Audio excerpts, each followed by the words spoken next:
মধুময় শ্রীধাম বৃন্দাবনে ভগবান এই যে প্রভাসের তীরে যজ্ঞ করেছিল, এর অনেকগুলো কারণ আছে মা।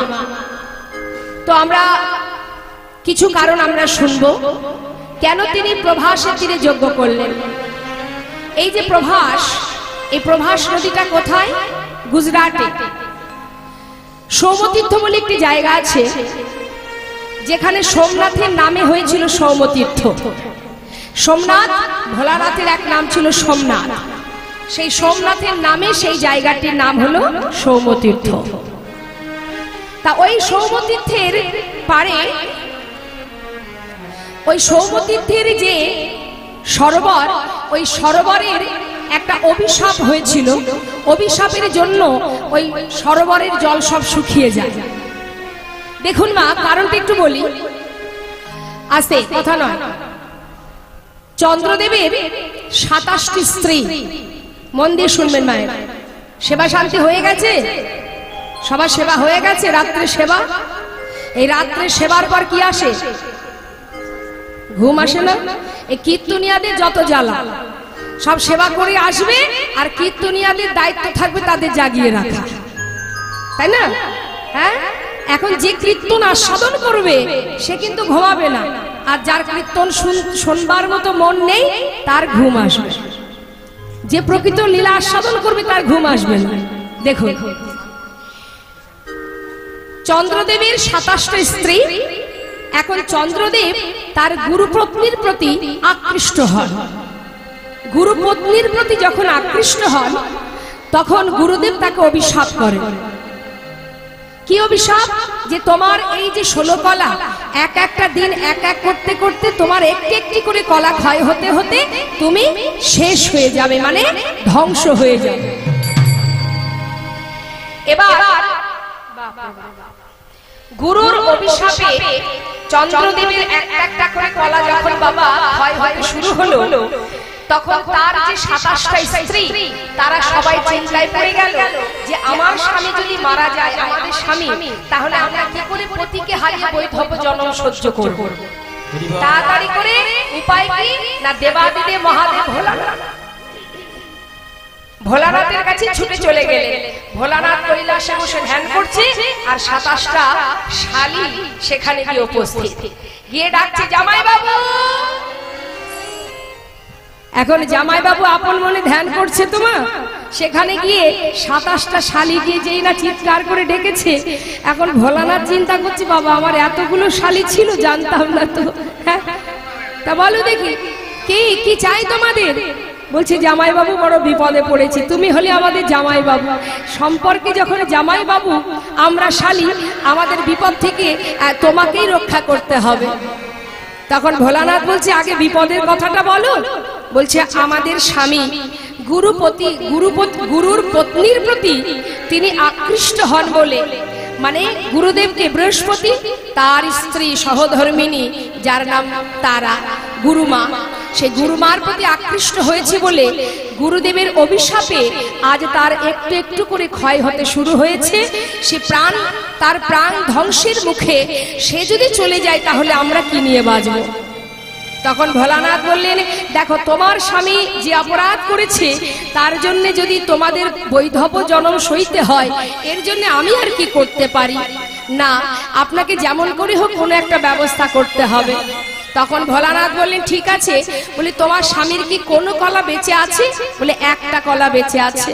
তাহলে দেরি না করে আমার মাথায় গঙ্গা বাঁধা আছে, এই গঙ্গার মধ্যে তোমার স্বামীর ওই একটি কলা রেখে দিয়ে যাও। হরি বল হরি। এটা হচ্ছে ওয়াটারপ্রুফ। দেখেছেন বাবা, শীতের সময় আমরা সারা গায়ে মানে বর্ষার সময় আমরা সারা গায়ে একটা রেইনকোট পরি না, যাতে জলটা ভিতরে না ঢোকে। তার ঠিক যেমন বলছে এটা হচ্ছে একটা অভিশাপ প্রুফ। এর মধ্যে থাকলে তোমার স্বামীর আর কিছু হবে না। তুমি ছুটে গিয়ে তোমার গুরুদেবের কাছে গিয়ে তুমি বলো, তোমরা সবাই বলো যে কি করে পতির প্রাণ ফিরে পাবে। যাও, এবার বিলম্ব না করে ওই একটা কলা ওই ভোলানাথের মাথায় যে গঙ্গা, ওই গঙ্গার মধ্যে স্বামীর একটি কলা রেখে দিয়ে ছুটতে ছুটতে 27টা স্ত্রী চলে গেল গুরুদেবের কাছে। গুরুদেবের কাছে গিয়ে বললেন, গুরুদেব আপনি একবার বলুন গুরুদেব, পতিকে হারিয়ে আমরা তো কোনো অপরাধ করিনি, তাহলে পতিকে হারিয়ে সেই বৈধব জন্ম কেমন সইব? গুরুদেব বললেন, দেখো আমার তো আর কিছু করার নেই, তোমার স্বামীর যদি একটা কলাও বেঁচে থাকতো আমি কোনো না কোনো উপায় তোমাদের বলে দিতাম, তা এখন তো আর সে রাস্তা নেই, কি আর করা যাবে? বললেন, গুরুদেব আপনি শুধু আমায় বলে দিন যে যদি এক কলাও বেঁচে থাকে তাহলে কি করলে আমরা পুনরায় পতির প্রাণ ফিরে পাবো? বললেন, যদি একটা কলাও থেকে থাকে তাহলে যাও, ওই সৌমতীর্থের যে নদী আছে, সরোবর আছে, সেখানে গিয়ে যদি ওই একটা কলা স্নান করাতে পারো তাহলে তোমার পতির প্রাণ আবার পুনরায় তুমি ফিরে পাবে। বিলম্ব না করে ছুটতে ছুটতে সেই একটি কলা নিয়ে ওই সৌমতীর্থের সরোবরে যখন স্নান করালো, পুনরায় আবার সেই জ্যোতি ফিরে পেল। সেই থেকে ওই সৌমতীর্থের ওই সরোবরের নাম হলো প্রভাস। পুনরায় জ্যোতি ফিরে পেয়েছে বলে তার নাম দিল প্রভাস। কিন্তু এই যে প্রভাস, এই প্রভাসের জল সবই শুকিয়ে যায় এক মুনির অভিশাপে। এক মুনি তিনি সাধনা করছেন আর তারই সন্তান সে যাচ্ছিল ওই প্রভাসের জল পান করতে, তৃষ্ণার্ত ছিল, জল পান করতে যাচ্ছিলেন চিত্রাঙ্গদা। তা যখন জল পান করতে গেছে বাবা, জল পান করতে যাবার সাথে সাথে ওই প্রভাসের মধ্যে ছিল একটা কুমির। কুমির কি করেছে, ওই শিশুটাকে ধরে জলের ভিতরে নিয়ে গিয়ে তাকে খেয়ে ফেলে। হরিবল। যখনই খেয়ে ফেলেছে, এখন মণিপুত্র ছুটতে ছুটতে গিয়ে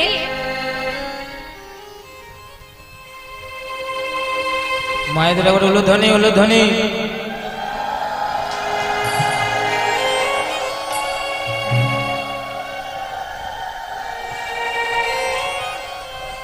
ছুটতে ছুটতে তার পিতাকে গিয়ে বললেন যে আপনার একমাত্র সন্তান সে মারা গেছে।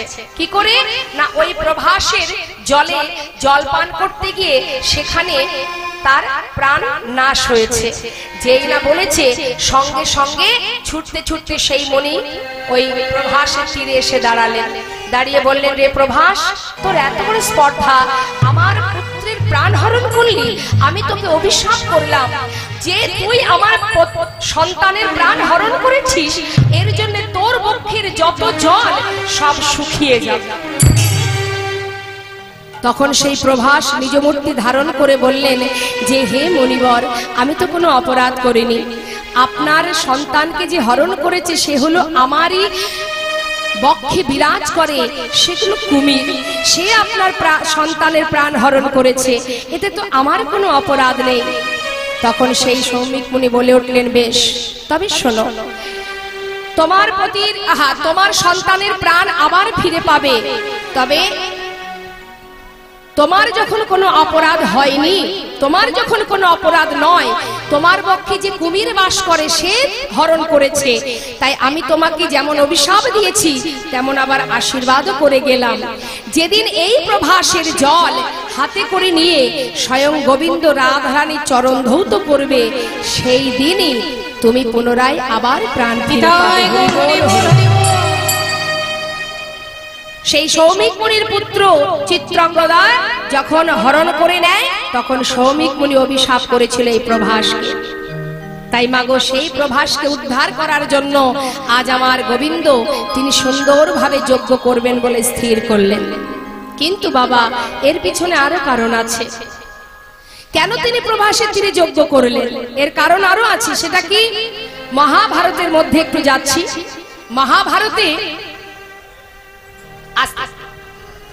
মহাভারতে যেদিন কুরুক্ষেত্রে যুদ্ধের পর হস্তিনাপুরে রাজা হয়েছিল ধার্মিক রাজা যুধিষ্ঠির, রাজা হবার পর ভগবান কৃষ্ণ তিনি রথের উপরে বসে কুন্তী পিসিমাকে ডাকলেন, পিসিমা শোনো, পিসিমা, জীবনে এত কষ্ট পেয়েছো তুমি, এত দুঃখ পেয়েছো, আজ তোমার ছেলে হস্তিনাপুরের রাজা, তুমি রাজমাতা হয়েছো, তোমার আর কোনো কষ্ট নেই, দুঃখ নেই, যন্ত্রণা নেই, তাই পিসিমা এবার আমাকে বিদায় দাও, আমি চলে যাই।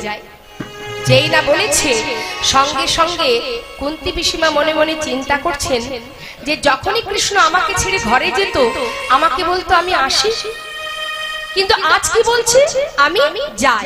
যাই কথার অর্থ কি আর আসবে না। কেন এই কথাটা বললো? দাঁড়িয়ে দাঁড়িয়ে কুন্তী পিসিমা ভাবছে। হঠাৎ কৃষ্ণ বলছে, পিসিমা বিদায় নেবার আগে তোমাকে আমি বর দিয়ে যাব, বলো তুমি কি বর চাও। তখন কুন্তী পিসিমা বললে, তবে শোনো কৃষ্ণ, যদি তুমি বরই দিতে চাও তবে এই বরই দাও। কি বর চাইলো বাবা? সারা জীবন তো কষ্ট পেয়েছে, সারা জীবন যন্ত্রণা পেয়েছে। সবে মাত্র ছেলে রাজা, হস্তিনাপুরের রাজা। সে রাজা হবার পর আজ সে আবার পুনরায় চাইছে কি? বললে, শোনো কৃষ্ণ, যদি তুমি বর দিতেই চাও তবে এই বরই দিয়ে যাও। কি? পৃথিবীতে যত আছে দুঃখ, কষ্ট, যন্ত্রণা, বেদনা, যার জীবনে যত দুঃখ, যার জীবনে যত কষ্ট, সবটুকু তুমি আমায় দিয়ে যাও। এতটুকু সুখ যেন আমার জীবনে না থাকে। যে কষ্ট পেলে, যে দুঃখ পেলে, যে যন্ত্রণা পেলে, আমি তোমাকে ভালোবাসতে পারি। যে কষ্ট পেলে সারা জীবনে তোমাকে নিজের কাছে রাখতে পারি, সেই কষ্ট তুমি আমায় দিয়ে যাও। পাশে দাঁড়িয়ে ভীম বলছে, মা সারা জীবনে তুমি কষ্ট পেয়েছো, বনে বনে আমরা সবাই জীবন কাটিয়েছি, সারাটা জীবন। অবশেষে দাদা রাজা হলো, একটুখানি সুখের নাগাল পেলাম, তুমি আবার কেন দুঃখ চাইছো মা? তোমার কি স্বাদ মেটেনি? মা কুন্তী বললেন, ভীম এতদিন দুঃখ ছিল তাই কৃষ্ণ আমাদের সঙ্গে ছিল, তোদের 5 ভাইয়ের সঙ্গে বন্ধুর মতো ছিল। আজ যেই সুখের নাগাল পেলাম, সমস্ত দুঃখের অবসান ঘটল। তখনই তো কৃষ্ণ আমাদের ছেড়ে চলে যাচ্ছে বাবা। তাহলে একবার বল, কষ্ট পেয়ে দুঃখ পেয়ে কৃষ্ণকে সারা জীবনে কাছে পাওয়া ভালো, নাকি সোনার সিংহাসনে বসে জনমের মতো কৃষ্ণ হারা হওয়া ভালো? যুধিষ্ঠির, সিংহাসন থেকে নেমে আয়। যে সিংহাসনে বসলে কৃষ্ণ হারা হতে হয়, আমি সে সিংহাসনে চাই না। তাতে যদি সারা জীবনে দুঃখ পেতে হয়, তাতেও কোনো দুঃখ নেই। ভগবান কৃষ্ণ রথ থেকে নেমে এসে কুন্তী পিসিমাকে জড়িয়ে ধরে বললেন, পিসিমা এত ভালোবাসো তুমি আমার জন্য সোনার সিংহাসন ত্যাগ করতে চাও? বাবা, ভগবান কৃষ্ণকে বাঁধতে গেলে মাত্র 2 ফোঁটা নয়ন বাড়ি প্রয়োজন, আর কিছু লাগে না। যেই না পিসিমার চোখে জল দেখেছে, কাছে এসে বললেন, পিসিমা যখনই তুমি আমাকে স্মরণ করবে আমি তোমার কাছে এসে দেখা দেব, ধরা দেব। কুন্তী পিসিমাকে সান্ত্বনা দিয়ে এবার যখন গোবিন্দ রথে উঠে চলে যাচ্ছে, হঠাৎ আর একজন পিছন থেকে ডাক দিলেন, মাধব একটু দাঁড়াও, মাধব একটিবার পিছন ফিরে চেয়ে দেখো। চিনতে পারছো আমি কে? ভালো করে চেয়ে দেখো। শতপুত্র হারানো, শতপুত্রকে হারিয়েছি আমি। সেই মা আমি, সেই জননী আমি, যে কিনা একটা নয়, 2টো নয়, শতপুত্রকে হারিয়েছি। সব তোমার জন্য, তুমি করেছো। এই কুরু বংশে একটা বাতি দেবার মতো তুমি কাউকে রাখোনি। শোনো,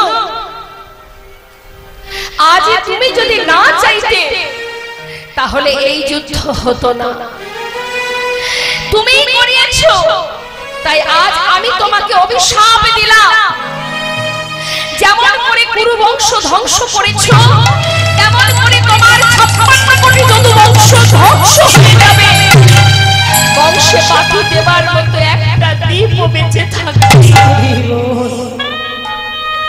এই গান্ধারীর অভিশাপ। তোমার মৃত্যু হবে নিম্ন বৃক্ষের ডালে। ব্যাগ মাছ রাঙা ভেবে ভেবে তোমাকে তীর ভেদ করে ভূমিতে পতিত হবে তুমি। এই আমার অভিশাপ রইল। পঞ্চপাণ্ডব, ধৃতরাষ্ট্র, সবাই বলছে কি করছো তুমি? কুন্তি পিসিমা বলছে দিদি কি অভিশাপ দিলে তুমি? তুমি অভিশাপ ফিরিয়ে নাও। কুন্তি পিসিমা যখন কাঁদছে ভগবান বললেন শান্ত হও, আমাকে যে অভিশাপ দিয়েছে সেই অভিশাপ আমি মাথা পেতে নিলাম। কারণ কুরুক্ষেত্রে যুদ্ধের মাঠে যেমন জয়ের আনন্দ আমি ভোগ করেছি, তেমন পরাজয়ের দুঃখটাও আমি ভোগ করব। সবার আশীর্বাদ যেমন আমি মাথায় নিয়েছি, ঠিক তেমন সমস্ত মায়ের অভিশাপ আমি মাথায় গ্রহণ করলাম। যে অভিশাপ তুমি দিয়েছো সেই অভিশাপ আমি মাথা পেতে নিলাম। সেই দিন আজ মা গান্ধারীর অভিশাপ, যদুবংশ ধ্বংস হয়ে যাবে। ভগবান একটু বিভাগ রাখুন।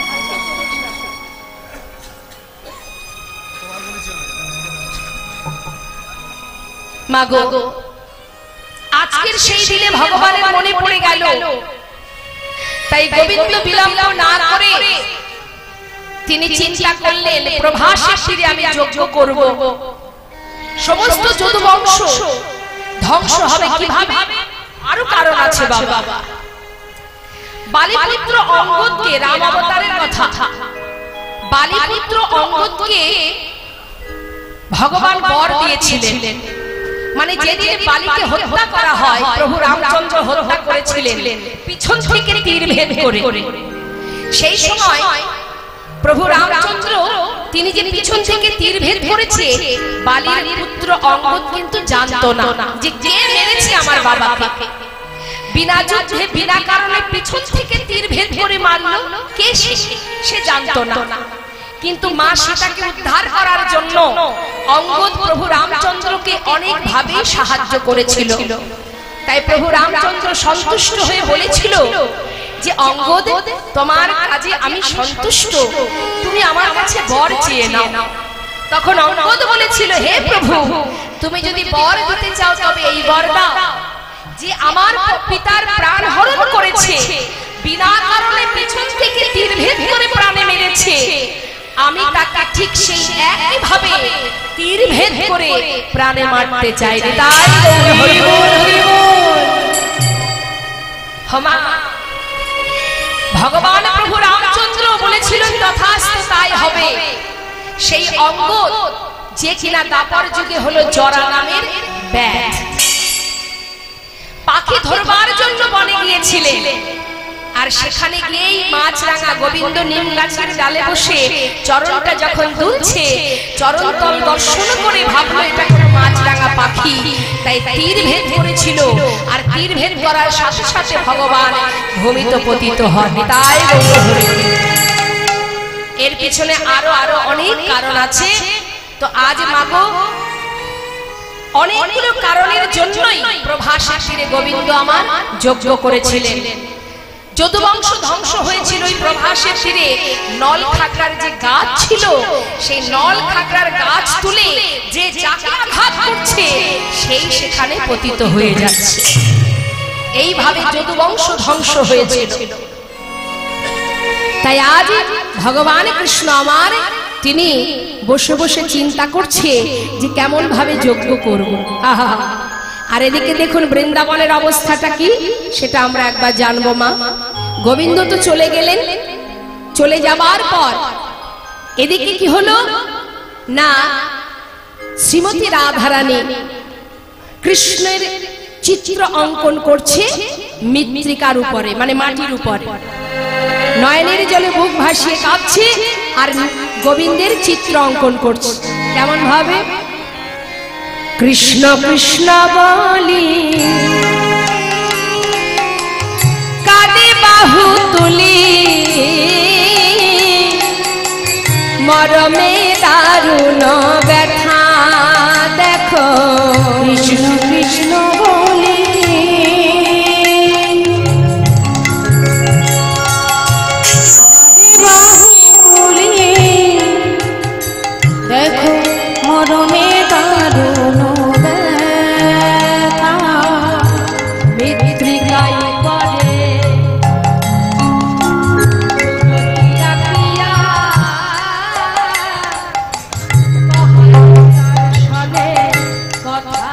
ওই না মৃত্তিকার উপরে ওই মূর্তি আঁকিয়া তার সামনে কহে কথা বলে একবার বধূ তুমি কথা বলো,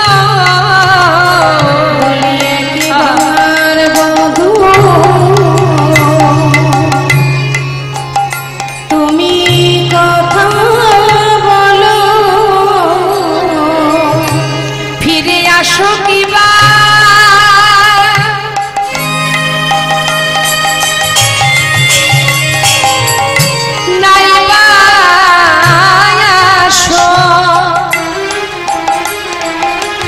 বলে একবার বধূ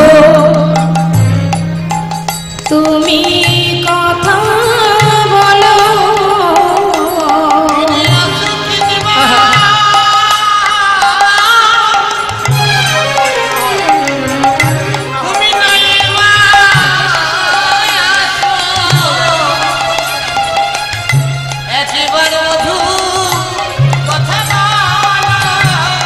হমা মৃত্তিকায় পড়ে মূর্তি আঁকিয়া কহে তার সনে কথা, মৃত্তিকার উপরে মূর্তি আঁকিয়া কহে তার সামনে কথা। বাবা মাটির উপরে কৃষ্ণের রূপ অঙ্কন করছে, চিত্র অঙ্কন করছে, ক্ষণে চৈতন্য ক্ষণে অচৈতন্য রাধা রানী।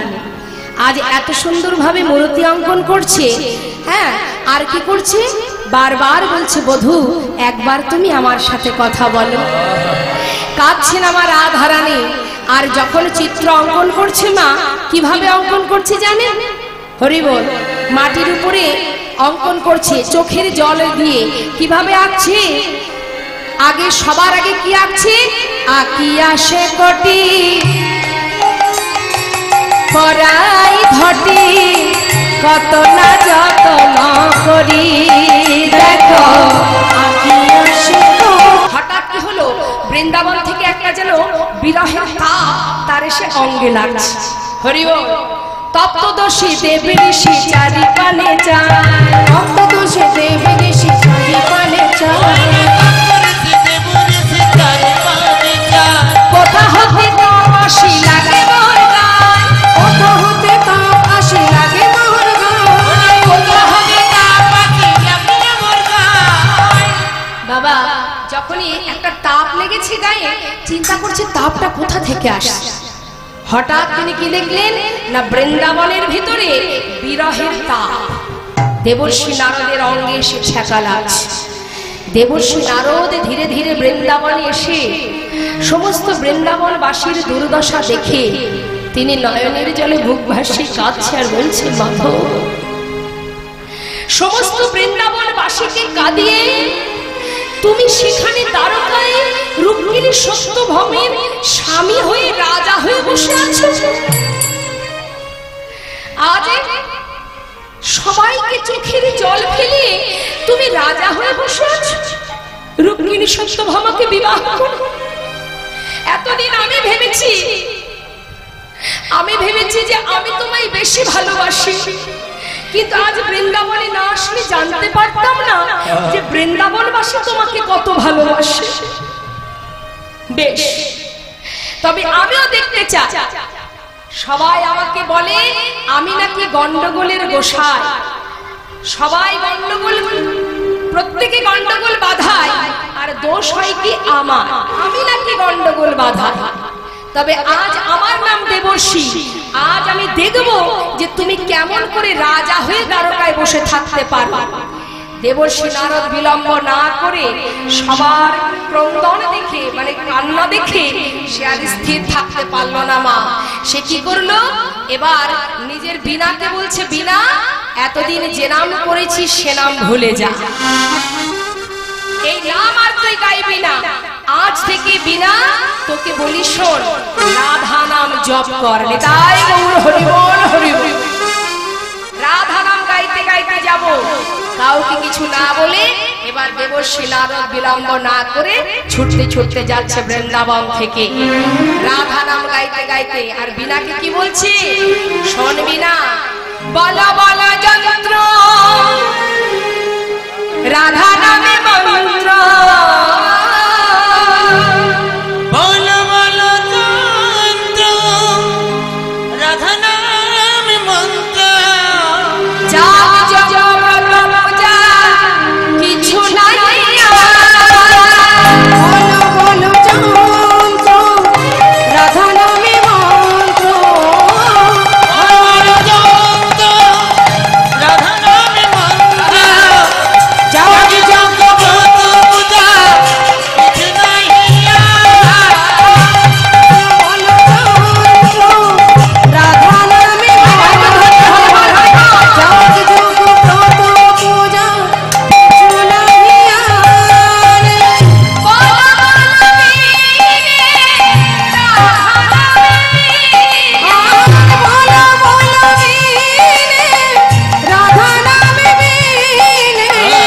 বল বল বীণে রাধা নাম বীণে,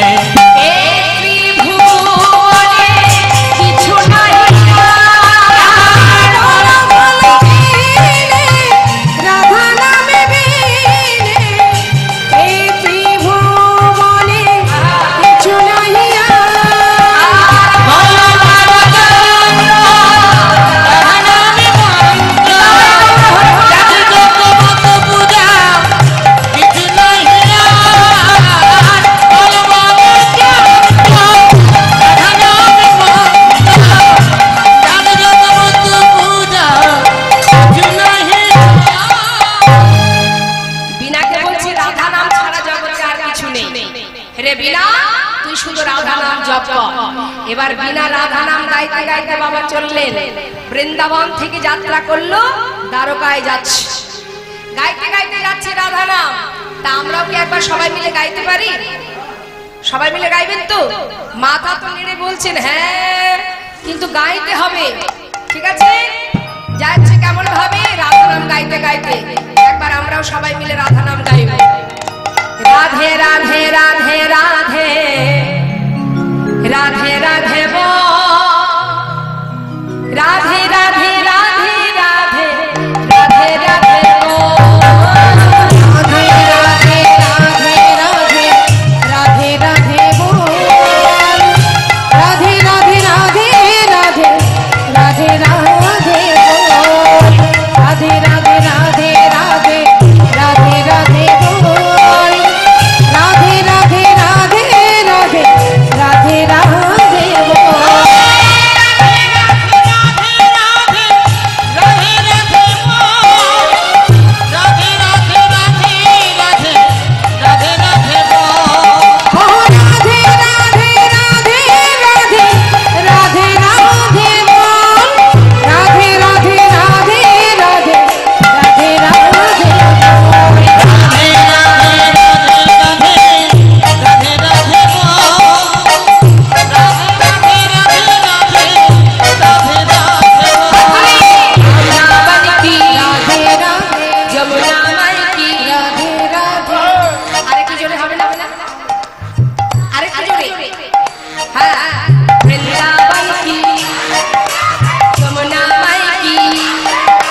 বিনায় যখন রাধা নাম গাইতে গাইতে দ্বারকায় প্রবেশ করেছে, এখন যার উদ্দেশ্যে গাওয়া হয়েছে তার কানে ঢুকে গেছে সেই নাম। দ্বারকা রাজা আমার গোবিন্দ তিনি যখনই শুনতে পেলেন যে রাধা নাম গাইতে গাইতে কে আসছে, তাড়াতাড়ি করে সিংহাসন থেকে নেমে ছুটতে ছুটতে বাইরে এলেন। বাইরে এসে চিৎকার করে ডাকছে, ওরে কেশনালো রে, রাধা নাম কেশনালো রে, ওরে কেশনালো রে, রাধা নাম কেশনালো রে, কেশনালো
দেবর্ষি, এসো দেবর্ষি, তুমি এসেছি যখন রাধা নাম শ্রবণ করালে তুমি আমার। দেবর্ষি বৃন্দাবনে সবাই কেমন আছে? যেই না বলেছে দেবর্ষি নারদ বললেন এতক্ষণে মনে পড়ল। তা গোবিন্দ তোমার মদন পানে নয়নে দিয়ে আমার বড় দুঃখ হচ্ছে। নিজের রাজমহলে নিয়ে গিয়ে আসন পেতে দেবর্ষি নারদকে বসতে দিলেন মা। দেবর্ষি নারদ বললেন, শোনো মাধব, আজ তোমাকে দেখে আমার বড় দুঃখ হচ্ছে গো। কি দুঃখ? বলছে তোমার মনে আছে সেই পুরাবের কথা, মাতা গান্ধারীর অভিশাপের কথা? তোমার জীবনে যে অনেক অপরাধ হয়েছে, এই অপরাধগুলো খণ্ডন করার ব্যবস্থা করো। দেবর্ষি, কি করতে হবে আমায় বলে দাও। বলি, শোনো, সকলের অভিশাপ আছে তোমার কাছে, আর বৃন্দাবনের কথা জিজ্ঞাসা করছো, তারা কেমন আছে সে কথা তোমায় কি বলবো? তোমাকে আর বলবো কি গো? তবে শোনো, জানতে যখন চেয়েছো, মাতা যশোমতী কাঁদে দিবারাতি, গোপাল হইয়া হারা। দেখো মাতা যশোমতী কাঁদে দিবারাতি, গোপাল হইয়া হারা। নন্দয়োপানন্দ আর গোপবৃন্দ বাথানে না যায় তারা। নন্দয়োপানন্দ যত গোপবৃন্দ বাথানে না যায় তারা। কি বলবো তোমাকে, সখাগণ কানাই কানাই বলে কাঁদে। শ্রীমতী রাধারানী পাগলিনী হয়ে ধুলায় গড়াগড়ি দিয়ে কাঁদে। হে গোবিন্দ, কি বলবো সে ব্রজের কথা, আমি কি বলবো সে ব্রজের কথা, আমি কি বলবো সে ব্রজের কথা। তুমি শুধাইলে তাই বলিতে হলো, কি বলবো সে ব্রজের কথা।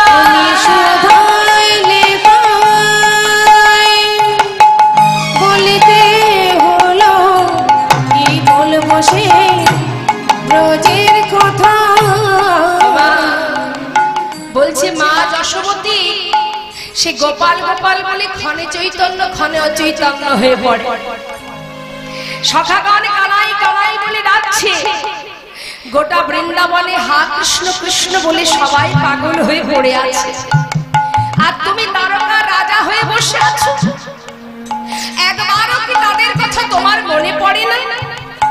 তাই শোনো গোবিন্দ, আমি এসেছি তোমার কাছে, তোমার দশা দর্শন করে আজ তার থেকে বেশি কষ্ট হচ্ছে আমার, যে তোমার কি উপায় হবে? গোবিন্দ বলছে, কি হয়েছে দেবর্ষি, আমায় বলে দাও, আমায় কি করতে হবে? শোনো গোবিন্দ, তোমাকে যজ্ঞ করতে হবে। যজ্ঞ? হ্যাঁ, তোমাকে যজ্ঞ করতে হবে। তবে যজ্ঞের নিয়ম কি আছে আমি তোমায় বলে দেব, কিভাবে কি করতে হবে। দেবর্ষি নারদ কেন বলছেন কথাটা মা? একদিকে অপরাধ খণ্ডন হবে, আর একদিকে রাধারানীর সঙ্গে বৃন্দাবনে সবার সঙ্গে গোবিন্দের দেখা হবে। তাই বলছে শোনো, যজ্ঞ তোমাকে করতে হবে অপরাধ খণ্ডন করতে গেলে। তার কারণ যুগে যুগে এমন যজ্ঞ করতে হয়েছে। কি হয়েছে তো? তাই রামে রাজা ছিল, অশ্বমেধ যজ্ঞ কইল।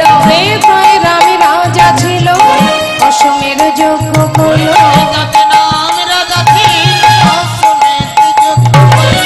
দানব্রত যজ্ঞ হবে, দানব্রত যজ্ঞ হবে,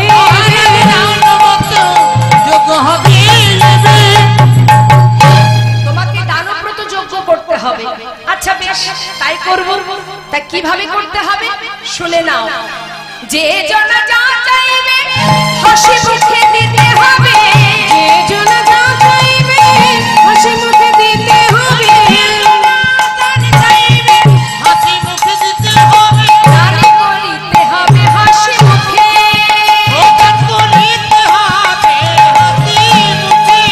শোনো, তোমাকে হাসি মুখে দান করতে হবে। যখন যে এসে যা চাইবে, যত সময় থাকবে দান করতে হবে, কৃপণতা করা যাবে না। তার মানে কি, যজ্ঞ করতে গেলে আপনি যদি মনে করেন যে আমি যজ্ঞ করব কিন্তু তার মধ্যে কৃপণতা করব, তাহলে হবে না বাবা। যজ্ঞ করতে গেলে তোমাকে দান করতে হবে, কিন্তু দান করবার সাথে সাথে মনের ভিতরে যেন হিংসা না থাকে, যেন কৃপণতা না থাকে। তাই কি করতে হবে? তোমাকে হাসি মুখে দান করতে হবে। বেশ, আরো আরো নিয়ম আছে। আর কি নিয়ম? শোনো, আরো নিয়ম আছে, শুনে নাও। যখন তুমি দান করবে, দান করার পর যদি আর কিছু তোমার না থাকে, তখন তুমি কি করবে জানো? সব শেষে দান দিয়া ভিক্ষার ঝুলি কাঁধে লইয়া, সব শেষে দান দিয়া ভিক্ষার ঝুলি কাঁধে লইয়া,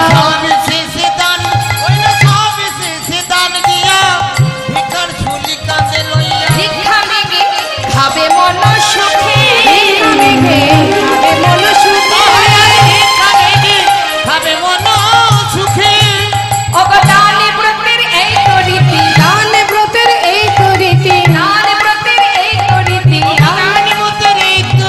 শোনো শোনো হে মুরারি, দান ব্রতের এই করিতি। শোনো শোনো হে মুরারি, দান ব্রতের এই করিতি। ভিক্ষা মেগে খাবে মন সুখে। ভিক্ষা মেঘে খাবে মন সুখে। এখন এই কথা শুনে গোবিন্দ বলছে, সব মেনে নিলাম, আমি যজ্ঞ করব, দান করব, আবার হাসি মুখে ভিক্ষা করে খাবো, সব মেনে নিলাম। বলছে মানতে তো তোমাকে হবে, এ জন্মে অভ্যাস করো, তাহলে কি হবে? পরের জন্মে তোমাকে নদিয়ার মাঝে শ্রীকৃষ্ণ চৈতন্য মহাপ্রভু হয়ে ভিক্ষার ঝুলি নিয়ে দ্বারে দ্বারে ভিক্ষা করতে হবে। অভ্যাস করো, ভিক্ষা করা অভ্যাস করো। এখন তাহলে দেবর্ষি যজ্ঞ তো হবে, নিমন্ত্রণের দায়িত্ব কাকে দেব? বলরাম পাশে দাঁড়িয়ে বলছে, ভাই এক কাজ কর, সর্বমত্ত পাতালে নিমন্ত্রণ করতে গেলে দেবর্ষি নারদের বাহন কি মা? ঢেকি, যেটা অলিগলি সব জায়গায় যেতে পারবে, তাই না? তাহলে ওকে ভাটটা দেওয়া যায়। এখন দেবর্ষি নারদকে বলছে, তাহলে দেবর্ষি সব জায়গায় নিমন্ত্রণ করবার দায়িত্ব তোমার। কেমন? আর বিশ্বকর্মা এসে বিলম্ব না করে এবারে সুন্দরভাবে যজ্ঞ যেখানে হবে ব্যবস্থা শুরু করে দিল। আর এদিকে কি হলো? দেবর্ষি নারদকে পত্র লিখছেন, গোবিন্দ নিমন্ত্রণের পত্র। এখন স্বর্গমত্ত পাতাল সব জায়গায় নিমন্ত্রণের পত্র লিখেছে, বৃন্দাবনের পত্র কিন্তু মা লেখেনি। এবার আপনারাই বলুন, আপনজনকে কেউ পত্র দিয়ে নিমন্ত্রণ করে? যারা আপনজন হয়, ঘরের মানুষ হয়, তাদেরকে তো নিমন্ত্রণ করা লাগে না। এখন গোবিন্দ কিন্তু পত্র লিখেছে, বৃন্দাবনের জন্য লেখেনি। এখন যেই পত্রগুলো লিখে দাদার হাতে দিয়েছে, দাদা তুমি একবার দেখো তো ঠিক হয়েছে কিনা। বলরাম দেখছি সব জায়গায় পত্র লিখেছে, কিন্তু বৃন্দাবনের পত্র লেখেনি। বলছে কানা, এত বড় যজ্ঞ করবি, কত মানুষ আসবে, সবাই আসবে স্বর্গমত্ত পাতাল থেকে, কিন্তু বৃন্দাবনে মা বাবাকে নিমন্ত্রণ করলি না, তারা আসবে না। আমাদের সখা দল সমস্ত ব্রজবাসিনী, তাদেরকে তো কেন নিমন্ত্রণ করলি না ভাই? আজকের এই যজ্ঞে যদি তারা না আসে, আমিও তোকে মনে রাখছি শোন কানা, এই যজ্ঞে কিন্তু আমিও থাকবো না। কৃষ্ণ বলছে, দাদা আমি জানি তুমি এমন কথা বলবে, কিন্তু দাদা নিমন্ত্রণ করলে সবাই আসে, কিন্তু বিনা নিমন্ত্রণে কে আসে দাদা? যদি বিনা নিমন্ত্রণে কেউ আসে, জানবে দাদা সেই হলো আমার আপন জন। তা বেশ দাদা, তুমি বলছো যখন আমি পত্র লিখবো। মাতা পিতার চরণে পত্র লিখলেন গোবিন্দ। এবার দেবর্ষি নারদের হাতে দিলেন। এদিকে দেবর্ষি নারদ স্বর্গমত্ত পাতাল সর্বত্র নিমন্ত্রণ করে অবশেষে এসে পৌঁছালো বৃন্দাবনে। হরিব, সবার শেষে এসেছে বৃন্দাবন। তার আগে এদিকে সব দিকে নিমন্ত্রণ হয়ে গেছে। বৃন্দাবনে এসে যখন নিমন্ত্রণ করবে, বৃন্দাবনে পদার্পণ করার সাথে সাথে চারিদিকে খবর ছড়িয়ে গেছে যে দ্বারকা থেকে দেবর্ষি এসেছে কৃষ্ণের সন্ধান নিয়ে। হরিবোল হরিবোল। খবর পেয়ে মা যশোমতী আমার দরজার কাছে দাঁড়িয়ে আছে। দেবর্ষি নারদের উনুঝুনু শব্দ পেয়ে বলছে, কে রে, আমার গোপাল এলি নাকি? মা, আমি দেবর্ষি নারদ। ও দেবর্ষি, তুমি এসেছো? বলো কেন এসেছো তুমি? মা, তোমার একমাত্র সন্তান সে ওই প্রভাসের তীরে বিশাল বড় যজ্ঞ করছে মা, তাই তোমার কাছে এসেছি। তোমার গোপাল তোমার জন্য পত্র পাঠিয়েছে, তোমাদেরকে যেতে হবে। মা বলছে, দেবর্ষি আমার যে যাবার মতো শক্তি নেই। হরে, আমার সন্তান আমার জন্য পত্র লিখেছে, কিন্তু আমি তো পড়তে পারবো না। সন্তানের জন্য কাঁদতে কাঁদতে আমি যে অন্ধ হয়ে গেছি বাবা। কি লিখেছে আমার সন্তান? মা, তোমাদের যাওয়ার জন্য নিমন্ত্রণ করেছে। বেশ, তাহলে আমি যাব কি করে? মা, তুমি চোখে দেখতে পাও না তো? তোমার সন্তানের লেখা এই পত্র তোমার নয়ন কমলে পরশ করো। তোমার সন্তান যে পরশমণি মা, তার পরশে সমস্ত আমাদের অন্ধকার দূরীভূত হয়ে যাবে। তুমি আর বিলম্ব করো না মা। এদিকে শ্রীমতী রাধারানী তিনি অচৈতন্য হয়ে পড়ে আছে। বিশাখা সখী চিৎকার করে ডাকছে, রাধে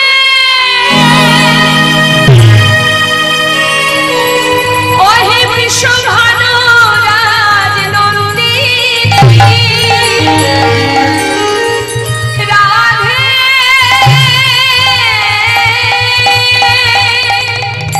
রাধে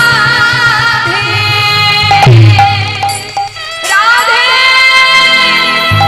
রাধে, ওঠ রাধে। দেবর্ষি নারদ এসেছে দ্বারকা থেকে, তোর মধুর সন্ধান এনেছে। শিগগিরই ওঠ, চল দেখে আসি আমরা, চল। শ্রীমতী রাধারানী ছুটতে ছুটতে দেবর্ষির কাছে এসে বলছে, দেবর্ষি তুমি এসেছো, আমার মধু কেমন আছে দেবর্ষি? দেবর্ষি নারদ বলছে, সে খুবই ভালো আছে, তবে এসেছি কেন জানো? একটা শুভ খবর দিতে এসেছি। কি শুভ খবর?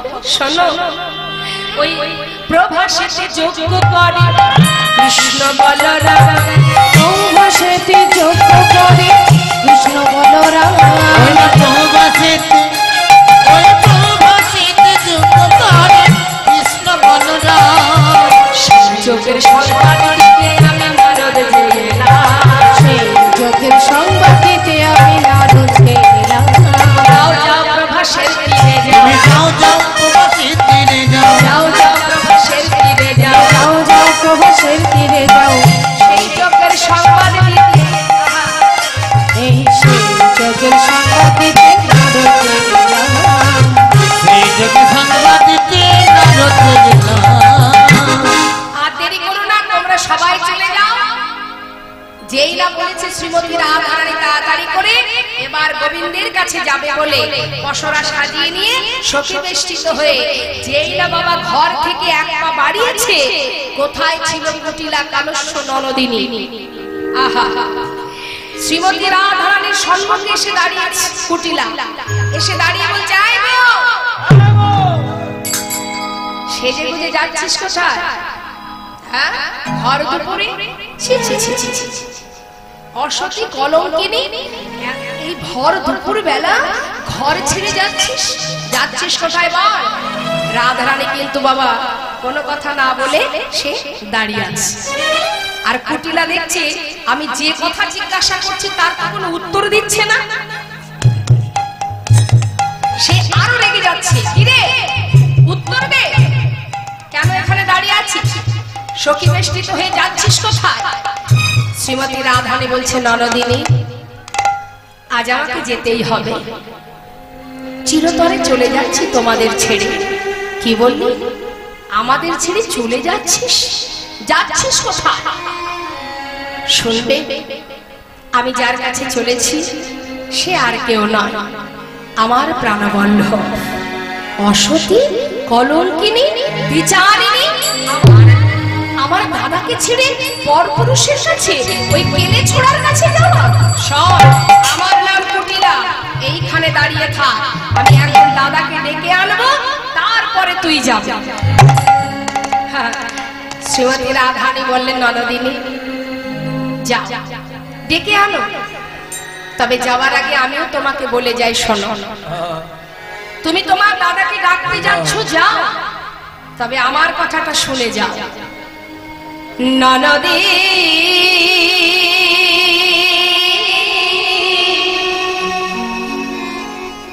ও তুই যা ফিরে যা ঘরে, ও নদী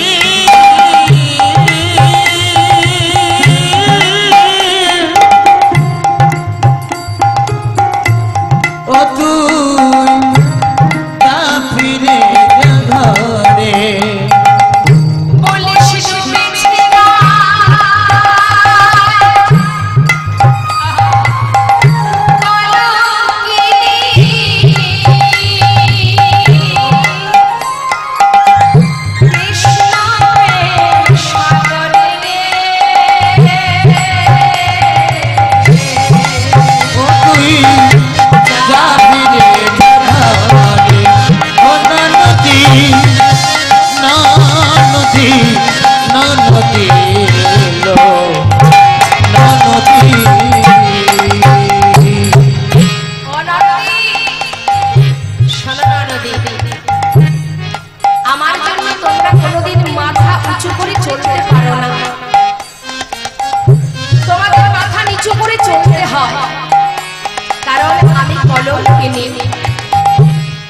তাই আমি তোমায় বলি, শোনো ননদিনী,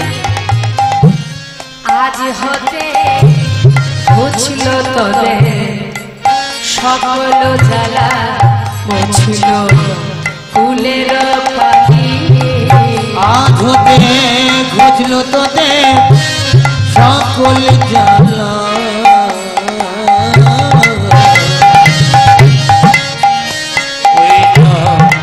মুছলো ফুলের কালি, কলঙ্কিনী রায় বলিয়া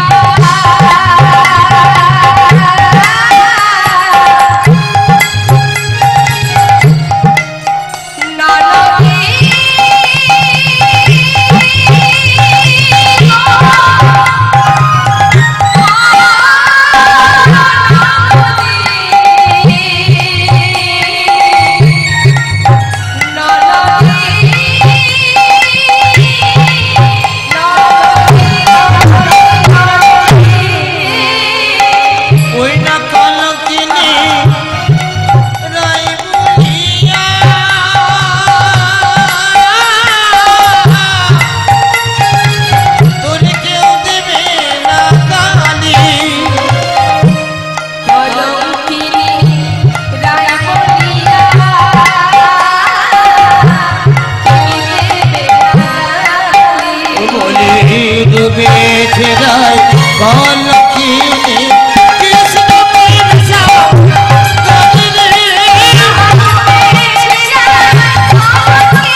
যেদিন আমার বধূ আমায় ছেড়ে চলে গেছে, এই বৃন্দাবন ছেড়ে যেদিন বধূ চলে গেছে, সেদিন থেকে বৃন্দাবনে আর কোনো লীলা হয় না।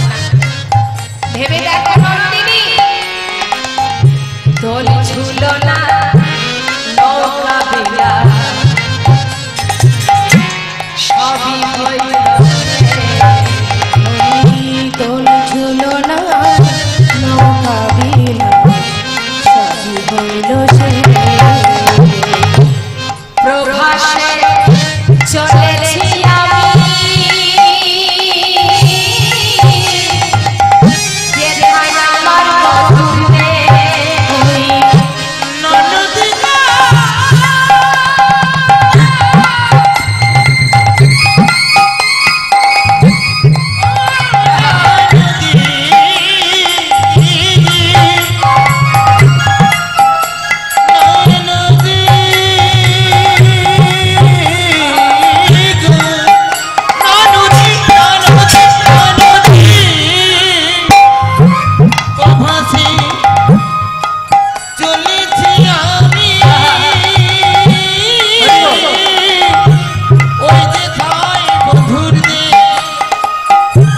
প্রভাসে চলেছি আমি, যেথায় আমার বধূ নেই।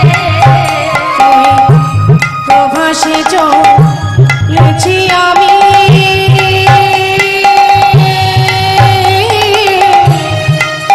যেথায় আমার বধূর গে।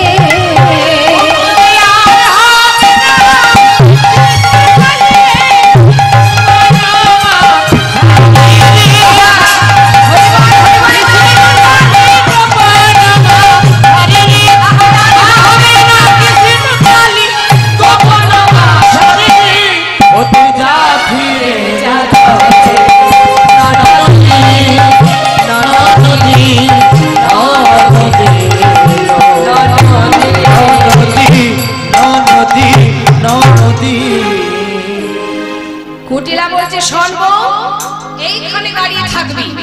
চললাম দাদার কাছে, দেখি তুই কেমন করে কেলে ছোড়ার কাছে যাস। আহা, মায়ের একটু বলুন তো, কুটিলা কি শুধু বৃন্দাবনে পাওয়া যায়? কি শুধু কি বৃন্দাবনে আছে কুটিলা?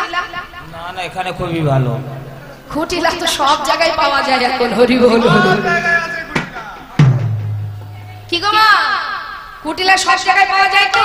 কুটিল মতি যা, কুট মনোভাব যা, দেখবি অন্যের ভালো সইতে পারে না, কারণ একটু উন্নতি হলেই আর ভালো লাগে না। এই যে অন্যের প্রতি হিংসা, এই ধরনের মনোবৃত্তি যার, সেই তো কুটিলা।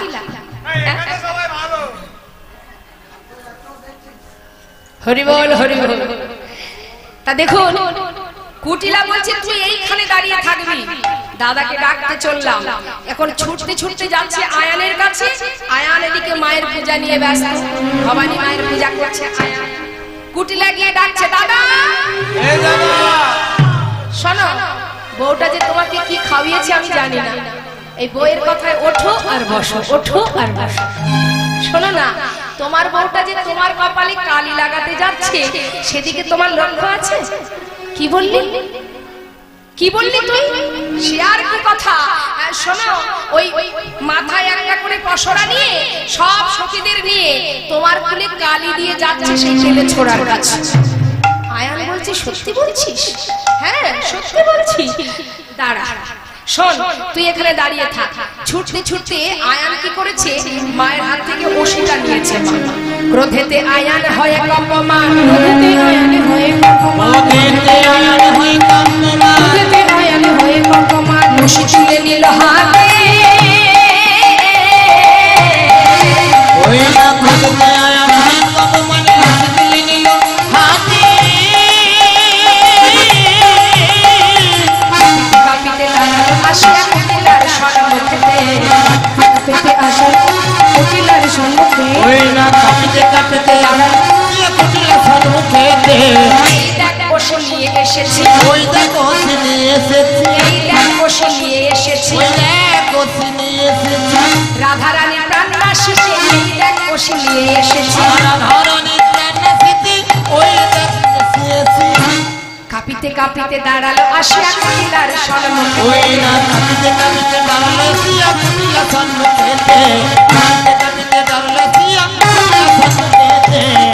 ওমা, দুইজনে মানে ভাই আর বোন দুইজনে মিলে রাধার কাছে গেলেন। রাধার কাছে গিয়ে কুটিলা বলছে, ছি ছি ছি রে বউ, আরে শোন, তোর লজ্জা শরম বলতে কিচ্ছু নেই, লাজের মাথা খেয়ে বসেছিস। কুটিলা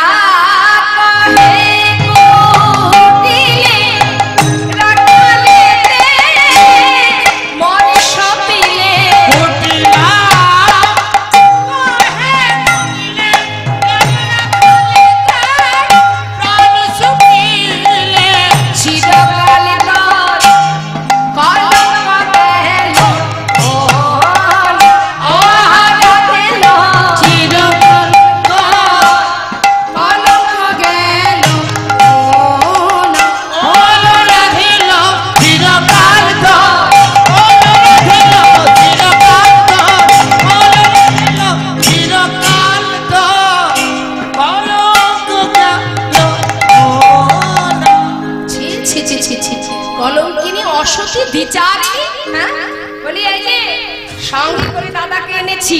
এদিকে আয়ান কিন্তু ওসি নিয়ে দাঁড়িয়ে আছে, এসে কি বলছে, এই যে নিজ পতি তেজি পরপতি ভজি,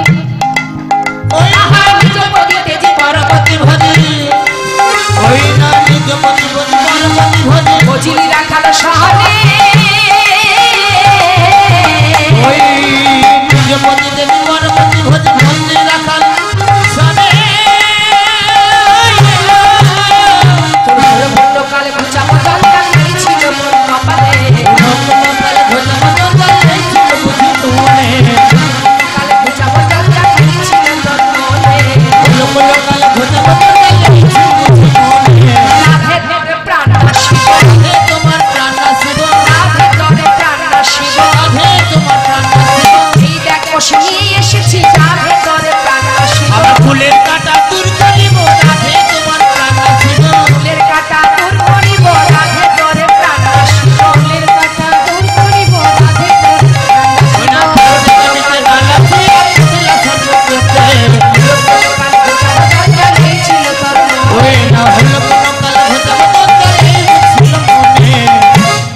নিজ পতিতে যে পরপতি ভোজে। শ্রীমতী রাধারানী এত সময় কিচ্ছু বলেনি বাবা, এবার বলে উঠলেন, কি বললেন, আমি যার কাছে চলেছি সে শুধু আমার একার নয়, সে আমারও প্রতি, তোমারও প্রতি, জগৎ জীবের প্রতি, সে হলো জগৎ প্রতি। আমাকে তুমি যেতে দাও, আজ আমায় যেতে হবে। অসতী দ্বিচারিণী আমাকে ছেড়ে অন্য পতির কাছে যাও, এই দেখ আজ তোর প্রাণ নাশ করবো আমি। এই বলে যেই আঘাত করতে যাবে, রাধারানী মনে মনে চিন্তা করলেন, আয়ানকে এবার পুরাবের কথা স্মরণ করাতে হবে। পুরাবের কথা, কোন কথা? সুতপা রূপে সাধনা করেছিল ভগবানের কাছে, বিষ্ণুর কাছে। তোমার বামে যে লক্ষ্মী, তাকে আমি আমার পত্নী রূপে পেতে চাই। যখন সাধনায় সন্তুষ্ট হলো প্রভু, এসে বললেন, বলো সুতপা কি তোমার মনোবাঞ্ছা? বললেন, তোমার বামে যে লক্ষ্মী, তাকে তুমি আমার পত্নী রূপে দাও। ভগবান বললেন, অসম্ভব, এবার তো আমি দিতে পারবো না, তুমি অন্য কোনো বর চাও। এই বলে প্রভু চলে গেলেন। কিন্তু সুতপার যে বাসনা, সেই বাসনায় সে কঠিন তপস্যায় বসলেন। এক পায়ে দাঁড়িয়ে কঠিন তপস্যা করতে লাগলেন। আবার পুনরায় প্রভু এলেন, সুতপা বলো, তুমি কি তোমার মত বদলেছো? অন্য কোনো বর চাও? না প্রভু, আমি তোমার বামে যে লক্ষ্মী, তাকেই আমার পত্নী রূপে পেতে চাই। হরি বল। ভগবান বললেন, তুমি আমাকে লক্ষ্মী ছাড়া করো না সুতপা, তুমি অন্য কোনো বর চাও। না প্রভু, তোমার নাম বাঞ্ছা কল্পতরু, ভক্ত বাঞ্ছা পূর্ণ করাই তোমার কাজ। আজ যদি তুমি এই বাঞ্ছা পূর্ণ করতে না পারো, তাহলে বাঞ্ছা কল্পতরু নামটা তুমি মুছে ফেলো।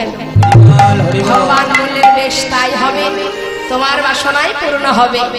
তখন স্বয়ং লক্ষ্মী বলেছিল, রে সুতাপা, জগতে এত কিছু থাকতে তুই আমাকে পত্নী রূপে চাস, তবে তোর ধরনী আমি হব, কিন্তু তুইও শুনে রাখ, তুই হবি নপুংস। আয়ান কিন্তু রাধারানীকে মাতৃজ্ঞানে ভালোবাসতেন। এবার যেই না আয়ান আঘাত করবে বলে সঙ্গে সঙ্গে ওষুধটা তুলেছে, রাধারানী বিলম্ব না করে এবার মা যোগমায়াকে স্মরণ করলেন। আর মা যোগমায়াকে যেই না স্মরণ করেছে, মা যোগমায়া যোগেশ্বরী তিনি কৃপা করলেন। হরি বল হরি বল। যোগমায়া মা শ্রীমতী রাধারানী অঙ্গে প্রবেশ করে এবার কালী হয়ে দাঁড়ালেন রাধারানী। হরি বল। যেই না কালী হয়ে দাঁড়িয়েছে, নবকদম্বিনী যিনি রসের পরিপাটি, নবকদম্বিনী যিনি রসের পরিপাটি, আনন্দের সীমানা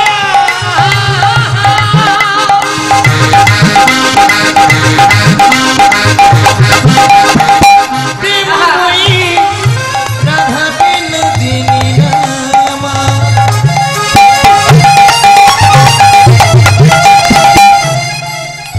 এত কালী হয়ে দাঁড়ালো, আয়ানকে ভুলাবো লাগি। নবকদম্বিনী পরিপাটি কদম্বিনী যিনি রসের পরিপাটি, নীল শাড়ি খসাইয়া ধুতি, নীল শাড়ি খসাইয়া ধুতি, কালী হয়ে দাঁড়ালো, হয়ে দাঁড়ালো, কালী হয়ে দাঁড়ালো, হয়ে দাঁড়ালো, আয়ানকে ভুলাবার লাগি হয়ে দাঁড়ালো, আয়ানকে ভুলাবার লাগি হয়ে দাঁড়ালো, আয়ানকে ভুলাবার লাগি হয়ে দাঁড়ালো। আয়ানকে ভুলাবার ওই না প্রেমময়ী রাধারানী,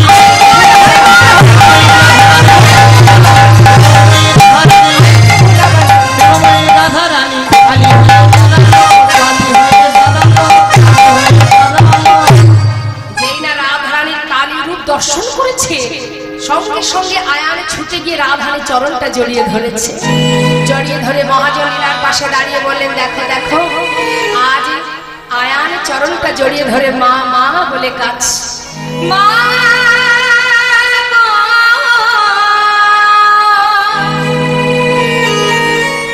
আমার মা গো, বিশ্বরূপিণী তুমি মা, ভগবান বিশ্বরূপিণী তুমি মা।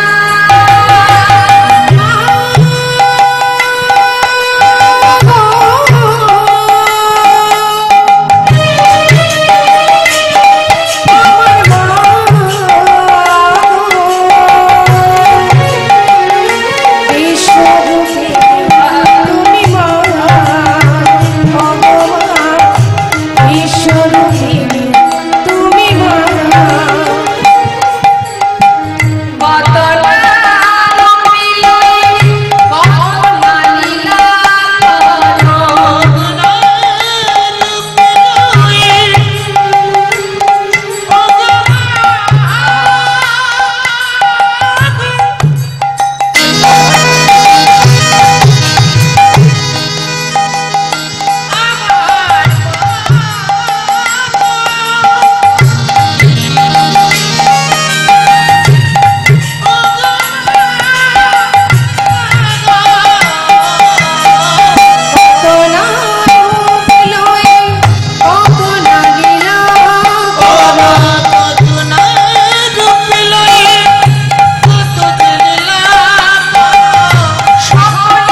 সর্বমঙ্গলে সব দুঃখ হরণে পাও তুমি কত সর্বমঙ্গলে সব দুঃখ হরণে পাও তুমি কত যন্ত্রণা। সর্বমঙ্গলে সব দুঃখ হরণে পাও তুমি কত যন্ত্রণা। তুমি জানাতে কৃপা করে জানাও জানিতে পারে। তুমি জানলে কৃপা করে জানো জানিতে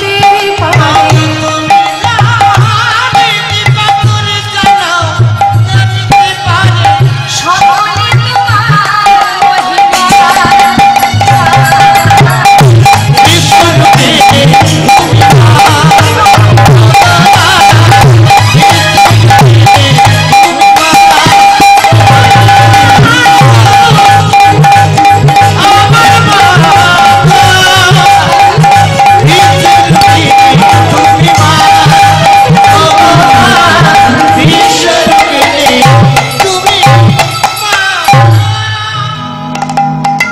আজ আয়ানের হলো চৈতন্য বলে শ্রীমতী তুমি ধন্য ভ্রান্তি চিন্তিতে না মেনে পড়েছে কত বছর।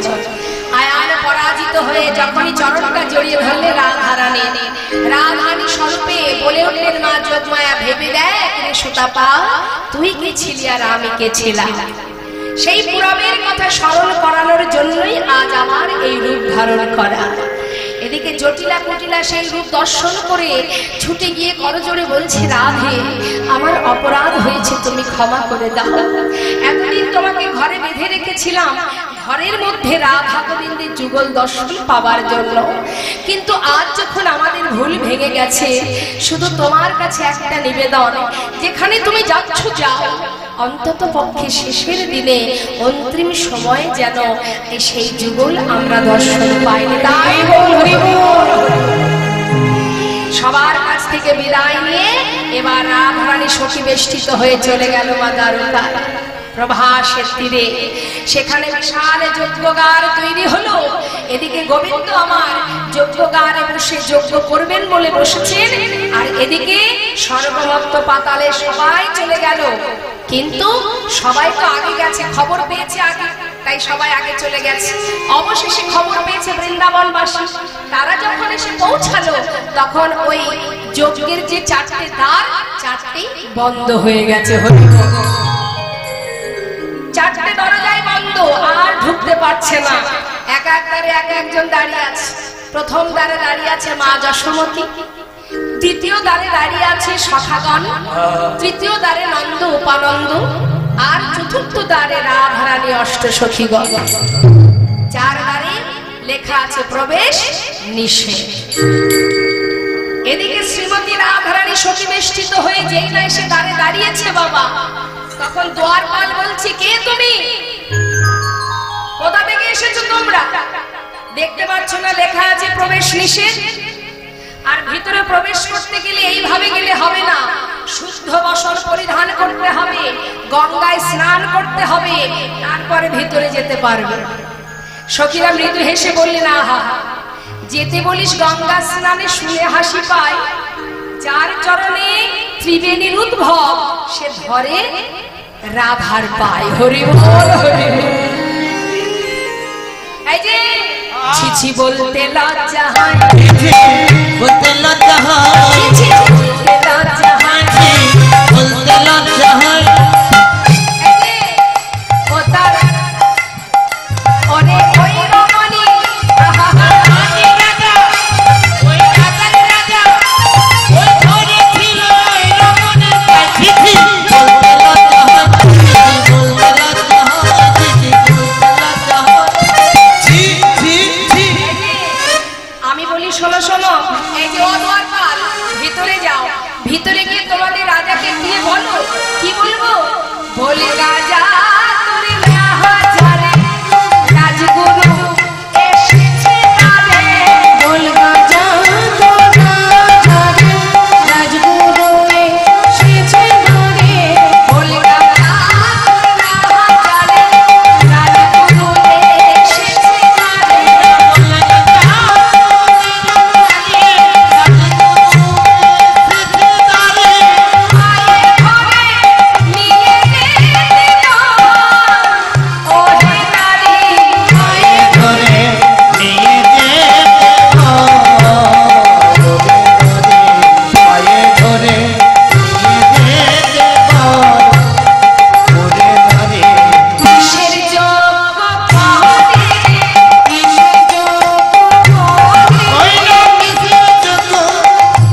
নিয়ে যায়।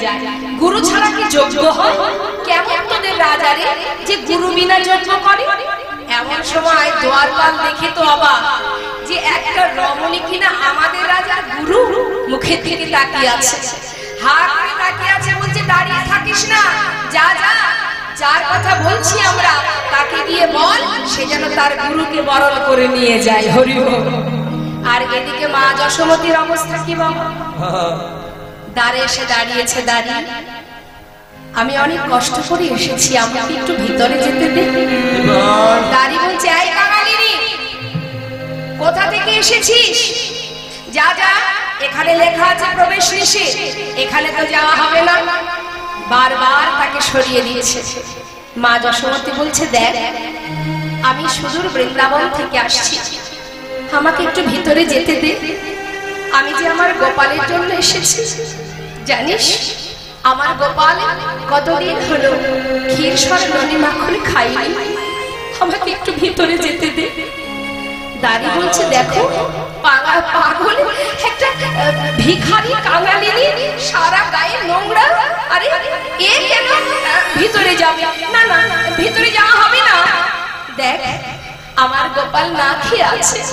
গোপাল এই যে, ও কাঙালিনী শোনো বুড়িমা, এখানে কোনো গোপাল টোপাল থাকে না, জানিস তো তোদের যে রাজা সেই হচ্ছে আমার গোপাল।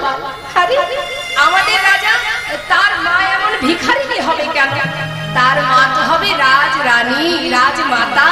হ্যাঁ না না, শোনো বুড়িমা একটা কথা বলি, তুমি দূরে দাঁড়িয়ে থাকো, আমাদের রাজা বড় দয়াল, যজ্ঞ শেষ হলে তোমার যা ইচ্ছা তুমি রাজার কাছে চেয়ে নিও, রাজা তোমাকে সেই দান করবে। হরি।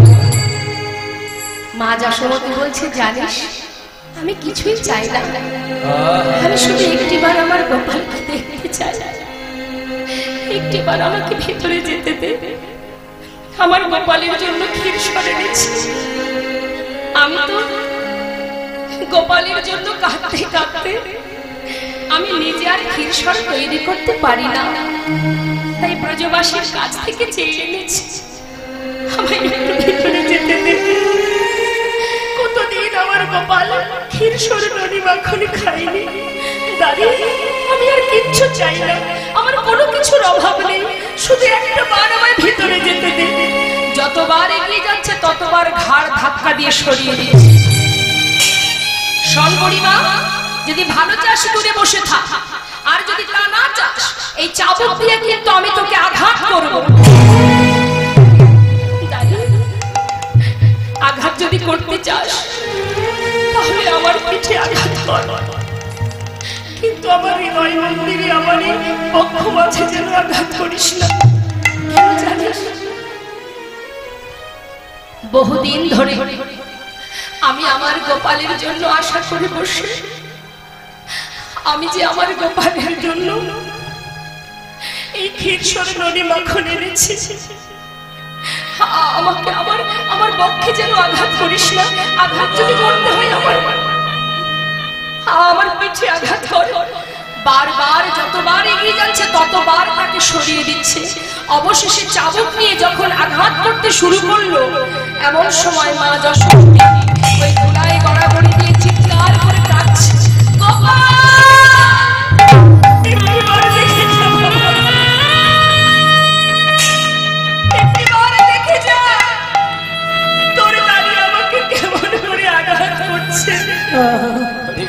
কোথায় তুই একবার আয় গোপাল, গোপাল রে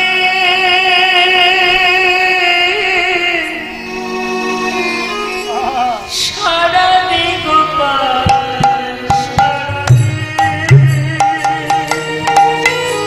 গোপাল রে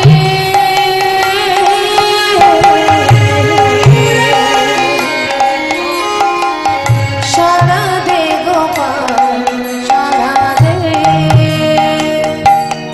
গোপাল রে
এদিকে গোবিন্দ আমার গলায় দাদাকে সঙ্গে করে নিয়ে যজ্ঞাগারে বসেছে, জলের ঝাড়ি হাতে করে নিয়ে দাঁড়িয়ে আছে। এমন সময় হঠাৎ মায়ের কান্নার শব্দ পেয়ে কানাই বলছে, দাদা আমার মন বলছে মা এসেছে, মা ডাকছে দাদা, আমি আর থাকতে পারবো না। বলরাম বলছে, কোথায় মা? আরে তুই কার কথা বলছিস? দাদা আমার মা, আমার মা যে আমাকে গোপাল গোপাল বলে ডাকছে। না না, তুই ভুল হচ্ছে কোথাও। আরে মা দেবকী কখনো তোকে গোপাল বলে ডাকে না, গোপাল বলে ডাকে সে হলো ওই বৃন্দাবনের মা যশোদা। সে কি করে আসবে কানাই জানি না দাদা, আমার মন বলছে সেই এসেছে। দাদা আমি আর থাকবো না। এবার ছুটতে ছুটতে গোবিন্দ আমার যাচ্ছে মায়ের কাছে, চারটে দাঁড়ে যাচ্ছে, চারটে রূপ ধারণ করে। মহাজন বললেন, দেখো দেখো বাঞ্ছা কল্প তরু ভগবান সকলে বাঞ্ছা পুরাবে বলে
পৌঁছে দিল। হরি বল।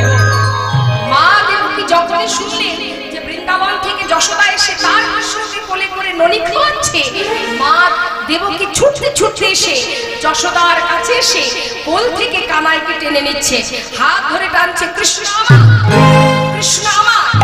আর এদিকে মা যশোদা কোলের মধ্যে নিয়ে বলছে, গোপাল আমার। এই শোনো, কৃষ্ণ আমার, গোপাল আমার। আরে আমি গর্ভে ধারণ করেছি তাই কৃষ্ণ আমার। আমি গোপালকে লালন পালন করেছি, গোপাল আমার। তাহলে ঠিক আছে, প্রমাণ দাও। দুইজনে ঝগড়া করছে কে গোপালের প্রকৃত মা। এখন সবাই বলছে, দেখো এইভাবে তো মা প্রমাণ হবে না, তাহলে একটা পরীক্ষা হয়ে যাক, তাহলে বোঝা যাবে প্রকৃত মাকে। হরি বল। আমার জন্ম তো সবাই দেয়, তা জন্ম দিলেই কি মা হওয়া যায়? এখানে ভগবান তার প্রমাণ দিয়ে দিলেন। কি করলো বলে শোনো, শতবস্ত্র পরপর সাজানো হবে, আর এই শতবস্ত্রের এক পাশে থাকবে গোপাল, আর এক পাশে থাকবে দুই মা। যার স্তনদুগ্ধ এই শতবস্ত্র ভেদ করে গোপালের বদলে দিতে পারবে, সেই হবে প্রকৃত মা। প্রমাণ হয়ে যাবে সেই প্রকৃত মা। কত কঠিন কাজ।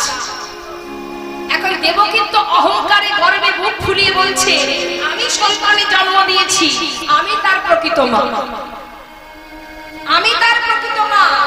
এখন সেই গর্বে বুক ফুলিয়ে দেবকী বলছে, সবার আগে আমি পরীক্ষা দেব। বেশ, এবার মা দেবকী দাঁড়ালেন আর এদিকে শতবস্ত্রের ওই পাশে দাঁড়ালেন কৃষ্ণ।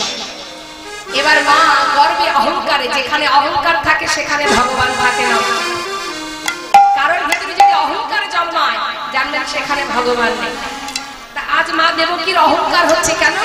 আমি সন্তানে জন্ম দিয়েছি, আমি প্রকৃত, এটাই সত্য প্রমাণ।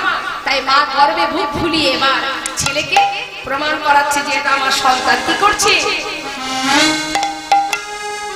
আজ গর্বে দেবকী সস্তন ধরে, দেবকী সস্তন ধরে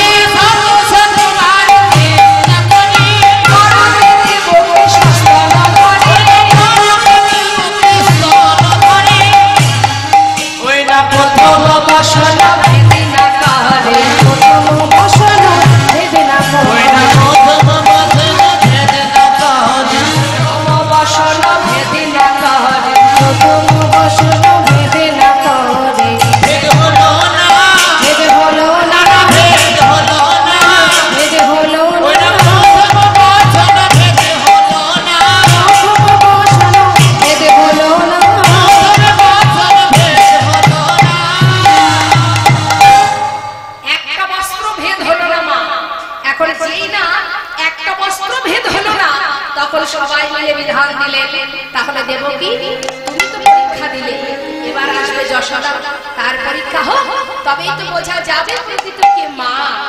এবার কি হলো? মা দেবকী সরে গেল, এলো এবার যশোদা। মা যশোদা বলছে, গোপাল আমি জানি না বাবা আজকের এই পরীক্ষায় আমি জয়ী হতে পারবো কিনা, তবে একটা কথা বাবা, সমাজের কাছে যদিও বা আমি প্রমাণিত হই যে আমি তোর মা নই, কিন্তু আমি তো জানবো যে তুই আমার সন্তান। তাই আজকের পরীক্ষাটা আমার কাছে কিছুই নয়, সমাজের কাছে পরীক্ষা দিতে হয় তাই দাঁড়িয়েছি, কিন্তু আমি তো জানি আমার গোপাল শুধু আমার। তাই মা আমার গোপাল গোপাল বলে এবারে স্তন দুগ্ধ দিচ্ছে। কি বলছে? গোপাল গোপাল গোপাল বলে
তখন সবাই মিলে বিধান দিল যে তাহলে যশোমতী হলো গোপালের একমাত্র মা। এমন সময় দেবকী জিজ্ঞাসা করলো, বলো আমি কেন দুগ্ধ দিতে পারলাম না? বলো উত্তর দাও। কৃষ্ণের কাছে জিজ্ঞাসা করছে, কৃষ্ণ আমি কেন পারলাম না? তখন কৃষ্ণ বললেন, মনে করো দেখো সেদিনের কথা মা, একবার ভেবে দেখো রাম অবতারে আমি ছিলাম রামচন্দ্র, যেদিন আমি রাজা হব ঠিক তার আগের দিন তুমি ছিলে কইকেয়ী। তুমি তোমার স্বামীর কাছে মানে আমার পিতার কাছে দুটি বর চেয়েছিলে। তুমি বলেছিলে যে আমার এই দুটি বর দিতে হবে। কি বর? এক, রাম রাজা হবে না, আমার পুত্র রাজা হবে। আর দ্বিতীয় বরে রাম 14 বৎসরের জন্য বনে চলে যাবে। আমি তোমার কথা মেনে নিয়েছিলাম, কিন্তু মা যখন আমি ঘর থেকে বনে যাব বলে তৈরি হয়ে যাত্রা করব, তখন আমার মা কৌশল্যা একটা পাত্রে করে দুগ্ধ এনেছিল আমার জন্য। তুমি নিজে হাতে সেই দুগ্ধ ফেলে দিয়েছিলে। বলো মা, আজ কেন দুগ্ধ পান করব? যেদিন তোমার 14 বছর পার হলো তখন তুমি আমার কাছে এসে বলেছিলে, রাম আমি বড় অপরাধ করেছি বাবা, তাই তোর কাছে আমার একটা চাওয়া, এই জন্মে যে অপরাধ আমি করেছি কথা দে বাবা, এর পরের জন্মে তুই আমার গর্ভে সন্তান হয়ে আসবি। আমি কথা দিয়েছিলাম আমি তোমার ঘরে তোমার গর্ভে সন্তান হয়ে থাকবো। কিন্তু মা, যেদিন তোমার গর্ভ থেকে ভূমিষ্ঠ হলাম তুমি এক ফোঁটা দুগ্ধ আমার বদলে না দিয়ে তুমি তাড়াতাড়ি করে পিতার মাথায় তুলে দিয়েছিলে, আমাকে গোকুলে পাঠিয়ে দিয়েছিলে। সেদিনও এক ফোঁটা দুগ্ধ তুমি আমায় দাওনি, তাহলে আজ কি করে পান করব মা? আর মাতা যশোমতী যিনি ছিলেন বাবা ধরাগ্রণ, ধরাসতী, এই ধরাসতী দাঁড়ে দাঁড়ে ভিক্ষা করে যাদের সংসার চলতো, হঠাৎ একদিন ভগবান স্বয়ং নিজে বৈষ্ণব রূপ ধারণ করে এসেছিলেন ওই ধরাদ্রোণের গৃহে সেবা করার জন্য। সেই দিন ভগবানের কি লীলা, এক মুঠো তন্ডুল কারোর কাছে কারোর বাড়ি থেকে সে কিন্তু ভিক্ষা পায়নি। তাই দ্রোণর মন এতটাই খারাপ যে প্রতিদিন ভিক্ষা করি, তবে আজ কেন ভিক্ষা পাচ্ছি না। বদনটা মলিন করে যখন ঘরে আসছে তখন জিজ্ঞাসা করছে ধরা, স্বামী তুমি ভিক্ষা করে কিছু পেয়েছো? ঘরে বৈষ্ণব সেবা দিতে হবে। দ্রোণ বললে, দেখো ধরা, আজ আমি এক মুষ্টি তন্ডুল পাইনি, তাহলে উপায়? ঘরে বৈষ্ণব সেবা কি হবে, তাহলে কি করা যায়? বলে ঠিক আছে তুমি ঘরে থাকো, আমি দেখছি কোনো উপায় করা যায় কিনা। বিলম্ব না করে সঙ্গে সঙ্গে ছুটতে ছুটতে গেলেন ধরা। সবার দাঁড়ে দাঁড়ে গিয়ে এক মুষ্টি তন্ডুল চাইলেন মা, কিন্তু কেউ তন্ডুল দেয়নি।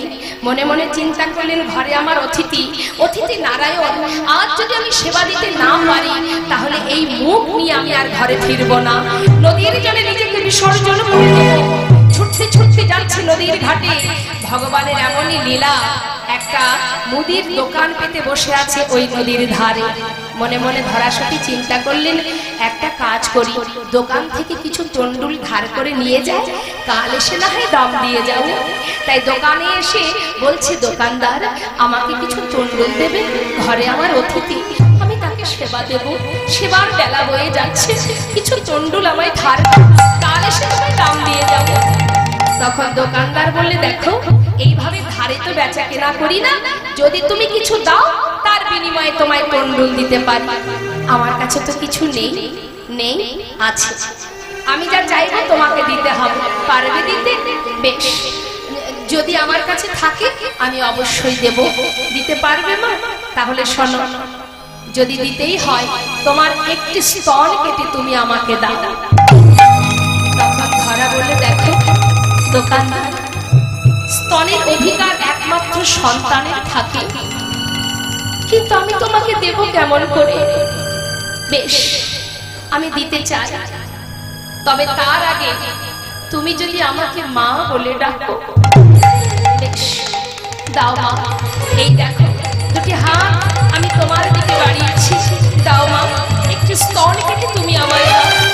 সঙ্গে সঙ্গে বৈষ্ণব সেবা দেওয়ার জন্য ধরাসতী নিজের একটি স্তন কেটে দোকানদারের হাতে দিয়ে তার বিনিময়ে তন্ডুল নিয়ে বৈষ্ণব সেবা দিয়েছিলেন। কিন্তু সেবা দেওয়ার সময় যখন এক ফোঁটা রুধির মাটিতে পড়ে, তখন বৈষ্ণব রূপে ভগবান বলেছিল, তুমি অসুচি, তুমি অসুচি, তুমি অপবিত্র, তুমি এই অবস্থায় আমাকে সেবা দিয়েছো, আমি তোমায় অভিশাপ করব। না না বৈষ্ণব, তুমি আমায় অভিশাপ করো না, আমি অসুচি নই, অপবিত্র নই, একটি স্তনের বিনিময়ে তোমায় সেবা দিয়েছি, এটা সেই রুধির। বেশ, আমি তো বুঝতে পারিনি মা, একটা স্তনের বিনিময়ে তুমি বৈষ্ণব সেবা দিয়েছো, তাই আজ আমি তোমার সামনে দাঁড়িয়ে বলে গেলাম, যে স্তনের বিনিময়ে তুমি আজ আমায় সেবা দিলে, এর পরের জন্মে সেই স্তন দুগ্ধ আমি তোমার সন্তান হয়ে পান করব।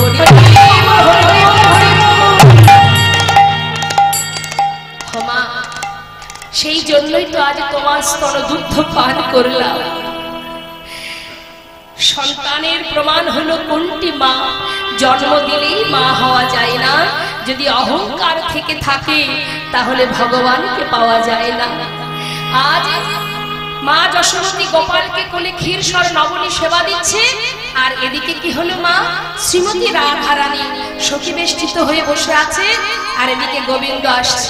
বাঞ্ছা কল্পতরু ভগবান সকলে, বাঞ্ছা পুরাবে বলে কল্পতরু ভগবান সকলে, বাঞ্ছা পুরাবে বলে কল্পতরু ভগবান সকলে।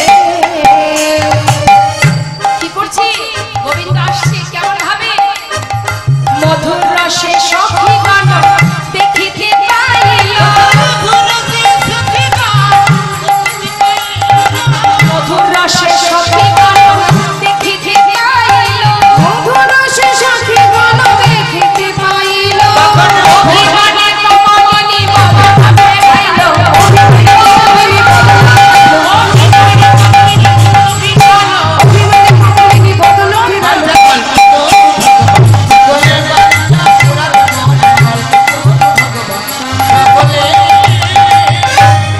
রাধারানী বদনটা ঘোমটা দিয়ে যেই না মুখটা ঘুরিয়ে দাঁড়িয়েছে, এমন সময় সখীরা বলছে, রাধে কি রে, যার অপেক্ষায় এতদিন এত দূর থেকে ছুটে এলি সে এলো, আর তুই মুখটা ঘুরিয়ে দাঁড়ালি কেন? কি হয়েছে বল? শ্রীমতী রাধারানী বলছে, সখী রে, আমি তো কোনো রাজাকে ভালোবাসিনি, আমি ভালোবেসেছি বৃন্দাবনের এক রাখালকে। এই রাজবেশ পরিধানে যে এসেছে আমার কাছে, আমি তো তাকে চিনি না। সঙ্গে সঙ্গে গোবিন্দ আমার রাজবেশ খুলে দিয়ে রাখালের বেশ পরিধান করে এসে দাঁড়িয়েছে। সঙ্গে গোবিন্দ আমার ছুটে গিয়ে রাধারানীকে নিজের পাশে বসালেন। তরা তৈরি করে ধরে বসাইল নামে, তরা তৈরি করে ধরে বসাইল নামে, সরে ছাইল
সেবা করছে। যখন চরণে সেবা করছে, আর এদিকে মুচুকি মুচুকি হাসি সুন্দরতা ধরালে, মুচুকি মুচুকি হাসি সুন্দরতা ধরালে, মুচুকি মুচুকি হাসি সুন্দরতা ধরালে, মুচুকি মুচুকি হাসি সুন্দরতা ধরালে, মুচুকি মুচুকি হাসি সুন্দরতা ধরালে, বাজা বলতো সকলে বাজা পুরাবে বলতো তোর ভগবান সকলে। সখীরা বলছে, হেই মা তা জানি না, হেই মা তা জানি না, হেই মা তা জানি না, হেই মা তা জানি না, পুরুষ নারীর সেবা করে, হেই মা তা জানি না, পুরুষ নারীর সেবা করে, হেই মা তা জানি না, পুরুষ নারীর চরণে ধরে, হেই মা তা জানি না। আনিয়া মালতীর মালা রায়ের কানে দিল, আনিয়া মালতীর মালা রায়ের কানে দিল, বধুর গলায় পরাইয়া মামি পরাইল, বধুর গলায় পরাইয়া মামি পরাইল, বধুর গলায় পরাইয়া মামি পরাইল, বধুর গলায় পরাইয়া মামি পরাইল। শ্রীমতী রাধারানী আমার মধুর বাম পাশে দাঁড়ালেন। আমরা সবাই যুগল হেরে যুগল দর্শন করব, আর সবাই মিলে যুগল গুণগান গাইব। জয় রাধে রাধে বল, কৃষ্ণ কৃষ্ণ বল, রাধে রাধে বল, কৃষ্ণ কৃষ্ণ বল, জয় রাধে রাধে বল, কৃষ্ণ কৃষ্ণ